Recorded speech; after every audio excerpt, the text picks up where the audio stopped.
Black Power, Black Beauty,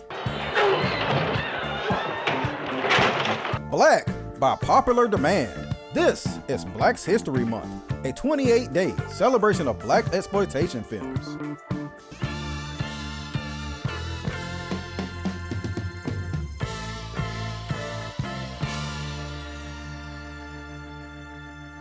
Outside of a few films, the women barely get the chance to be leading stars in exploitation films, usually being relegated to women in prison or women in chains films.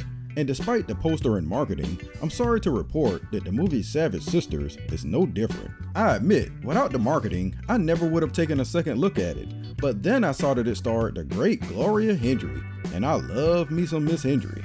Savage Sisters is another one of those American international films filmed in the Philippines, but this one, despite being derivative as hell, comes across more like a parody of the Filipino exploitation films. Listen to this synopsis. Two women get imprisoned and have to break themselves out so they can join up with a revolutionary group and get to some money before the oppressive government can get to it first. That is not the plot of Savage Sisters I just gave you. That's the plot of Black Mama, White Mama.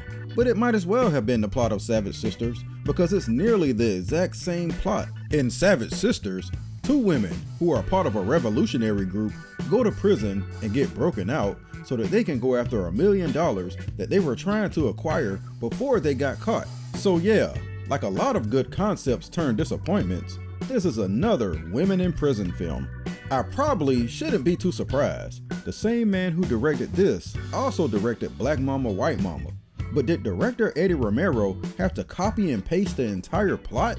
Despite all that, it's got some stuff that I genuinely enjoyed. In another situation of things you don't expect, initially, Gloria Hendry is a villain. Yep, she plays MP Lynn Jackson, a former stripper turned cop who works for the government and is apparently their top interrogation agent. She's savage, no pun intended.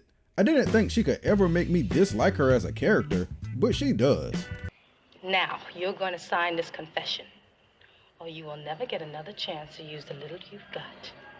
Oh! Get the hell off that fat ass and open up this goddamn door. Now!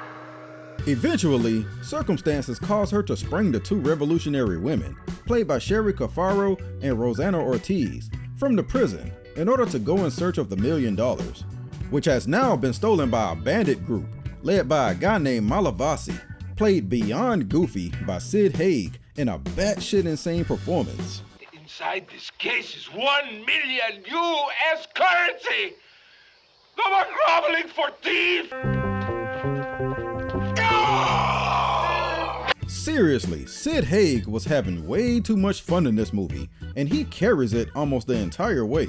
Of course, it wouldn't be a Philippines movie without Vic Diaz, who's Malavasi's right-hand man, called One Eye. Gee, I wonder why. This movie having so many funny characters is a gift and a curse, because even though I like the antics of the military captain, played by Eddie Garcia, who has a dominatrix fetish, and the fast-talking foolishness of the W.P. Billingsley character, played by producer John Ashley, and the over-the-top zaniness of Sid Haig, this stuff dominates over 45 minutes of the movie's runtime.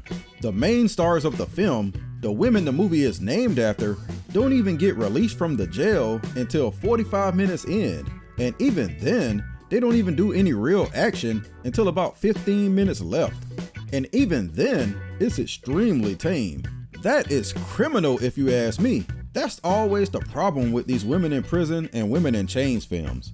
Ebony, Ivory, and Jade had the same problem. So did The Mothers. They draw you in with the promise of sexy women blowing things up, but then don't give them a chance to shine at all. Instead, catering to the crowd that actually does want to see them tied up or captive. It's always been a massive missed opportunity with these type of movies, especially when Gloria Hendry is playing against type so well.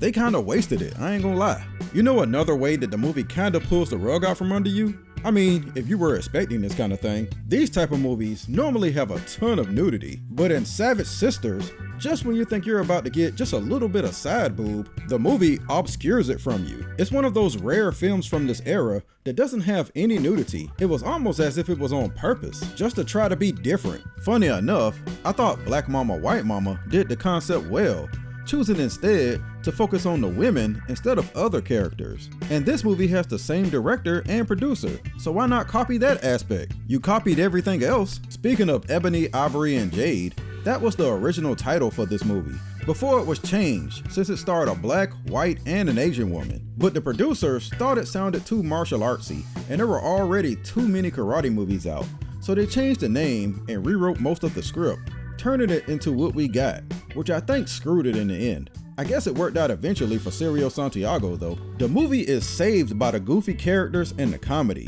and if it wasn't for that, it would have not been recommended. Just know, if you come into it expecting to see some Savage Sisters blowing heads off, then you better come with some patience, because you're gonna have to wait a while.